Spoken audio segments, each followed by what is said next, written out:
ദുബായിൽ അതിവേഗ ട്രാക്കിലൂടെ മെല്ലെ പോകുന്ന വാഹനങ്ങൾക്ക് പോലീസിന്റെ മുന്നറിയിപ്പ്.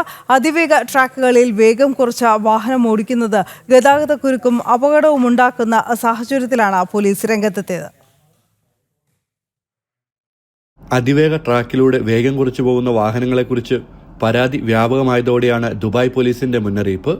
അതിവേഗ ട്രാക്കിലൂടെ വേഗം കുറച്ച് വാഹനമോടിക്കുന്നത് പിന്നാലെ വരുന്ന വാഹനങ്ങളെ ആശയക്കുഴപ്പത്തിലാക്കുകയും അപകടമുണ്ടാക്കുകയും ചെയ്യുന്നുണ്ടെന്ന് പോലീസ് വ്യക്തമാക്കി. കൂടാതെ ഗതാഗതക്കുരുക്കും പതിവാണ്. ക്രൂയിസ് മോഡിൽ വാഹനങ്ങൾ വേഗത്തിൽ വരുമ്പോഴാണ് മെല്ലെ പോകുന്നവർ തടസ്സമാകുന്നത്. പെട്ടെന്ന് ബ്രേക്ക് ചെയ്യുമ്പോഴും അപ്രതീക്ഷിതമായി ലെയിൻ മാറുമ്പോഴും മറ്റു വാഹനങ്ങളുമായി കൂട്ടിയിടിക്കാനും അപകടമുണ്ടാകാനും സാധ്യതയുണ്ടെന്ന് പോലീസ് മുന്നറിയിപ്പ് നൽകി. 2023 രാജ്യത്തെ റോഡുകളിൽ വേഗക്കുറവിന്റെ പേരിൽ 3 ലക്ഷത്തിലധികം വാഹനങ്ങൾക്ക് ട്രാഫിക് പിഴ കിട്ടിയിട്ടുണ്ട്. വേഗം കുറച്ചതിന്റെ പേരിൽ പല സ്ഥലങ്ങളിലും അപകടമുണ്ടായതായും ആഭ്യന്തര മന്ത്രാലയം വ്യക്തമാക്കി. വേഗക്കുറവിന് 400 ദിർഹമാണ് പിഴ. ജനം, ദുബായ്.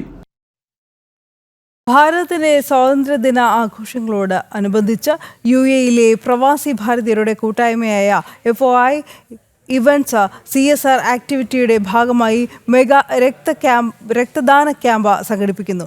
ദുബായ് ഇന്ത്യൻ കോൺസുലേറ്റുമായി സഹകരിച്ചാണ് ക്യാമ്പ് ഒരുക്കുന്നത്. ഓഗസ്റ്റ് 10 രാവിലെ 8 മുതൽ ജിദഫിലുള്ള DHA ഹെഡ്ക്വാർട്ടേഴ്സിലാണ് പരിപാടി. ജനം TVയാണ് ഔദ്യോഗിക മാധ്യമ പങ്കാളി. രക്തദാനത്തിന് താൽപ്പര്യമുള്ളവർ megabloodDonation@gmail.com എന്ന ഇമെയിൽ വിലാസത്തിലോ 0536383299 എന്ന നമ്പറിലോ വിവരങ്ങൾ കൈമാറണം.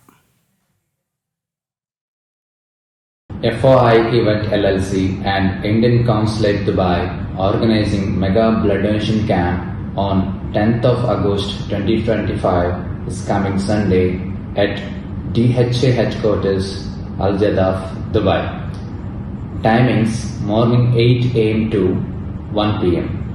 I request you all come join this event. Be a donor, be a hero.